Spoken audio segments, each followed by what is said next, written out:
ಎಲ್ರಿಗೂ ನಮಸ್ಕಾರ. ನಾವಿವತ್ತು ಮಾಡ್ತಿರೋ ರೆಸಿಪಿ ಬಂದು ಚುರುಮುರಿ ಸೂಸ್ಲ.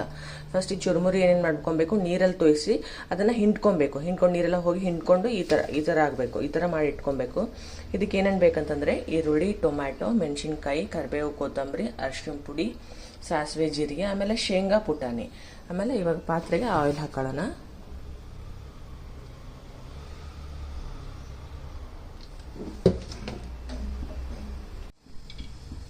ಇವಾಗ ಆಯಿಲ್ ಕಾದಿದೆ. ಸಾಸಿವೆ,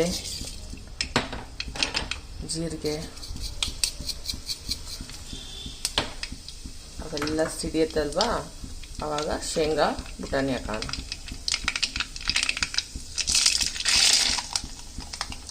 ಶೇಂಗಾ, ಪುಟಾಣಿ ಚೆನ್ನಾಗಿ ಆಯಿಲಲ್ಲಿ ಬೇಯಲಿ. ಇಲ್ಲ ಅಂದರೆ ಹಸಿ ಅನಿಸುತ್ತೆ ತಿನ್ನೋವಾಗ. ಚೆನ್ನಾಗಿ ಬೇಯಿದ್ರೆ ತಿನ್ನೋವಾಗ ಚೆನ್ನಾಗಿ ಟೇಸ್ಟ್ ಬರುತ್ತೆ. ಇವಾಗ ಶೇಂಗಾ ನೋಡಿ ಈ ಥರ ಬೆಂದಿದೆ, ಸಿಡಿಯೋಕ್ಕೆ ಸ್ಟಾರ್ಟ್ ಆಗುತ್ತೆ. ಆವಾಗ ಏನು ಮಾಡಬೇಕು, ಕರಿಬೇವು ಹಾಕಬೇಕು, ಈರುಳ್ಳಿ, ಮೆಣಸಿನ್ಕಾಯಿ,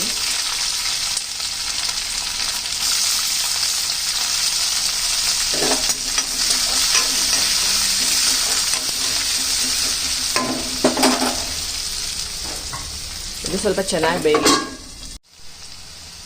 ಈರುಳ್ಳಿ, ಟೊಮೆಟೊ ಬೆಂದಿದೆ. ಇವಾಗ ಟೊಮೆಟೊ ಹಾಕೊಬೇಕು.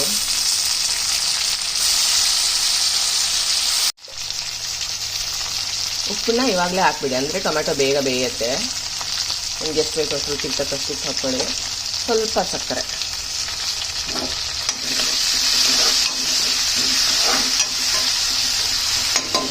ಚೆನ್ನಾಗಿ ಬೇಯಲಿ. ಇವಾಗ ಟೊಮೆಟೊ ಬಂದಿದೆ, ಅದು ಬೆಂದು ಆಯಿಲ್ ಬಿಟ್ಕೊಳುತ್ತೆ. ಅಲ್ಲಿವರೆಗೆ ಬೇಯಿಸ್ಬೇಕು ಟೊಮೆಟೊನ.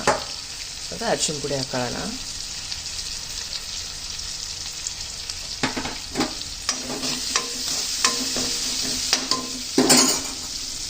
ಹೆಚ್ಚಿಟ್ಟಿದ್ದು ಕೊತ್ತಂಬರಿ ಹಾಕೋಣ. ಕೊತ್ತಂಬರಿನ ಲಾಸ್ಟಲ್ಲೂ ಹಾಕೊಬೋದು, ಇವಾಗಲೂ ಹಾಕೊಬೋದು. ಇವಾಗ ಹಾಕಿದ್ರೂ ಚೆನ್ನಾಗಿ ಟೇಸ್ಟ್ ಬರುತ್ತೆ. ಇಷ್ಟಾದ್ಮೇಲೆ ನಾವೇನು ಚುರುಮುರಿನ ಮಾಡ್ಕೊಂಡು ಇಟ್ಕೊಂಡಿರ್ತೀವಲ್ವ ಅದನ್ನು ಹಾಕಬೇಕು. ಒಗ್ಗರಣೆಲ್ಲ ಕಲಿಸಿದ್ಮೇಲೆ ಈ ಥರ ಆಗುತ್ತೆ. ತುಂಬ ಚೆನ್ನಾಗಾಗುತ್ತೆ. ಡೈಲಿ ಅದೇ ಟಿಫನ್ ಮಾಡೋದ್ರಲ್ಲಿ ಈ ಥರ ವೆರೈಟಿ ಮಾಡ್ಕೊಳ್ಳಿ, ತುಂಬ ಚೆನ್ನಾಗಿರುತ್ತೆ. Thank you.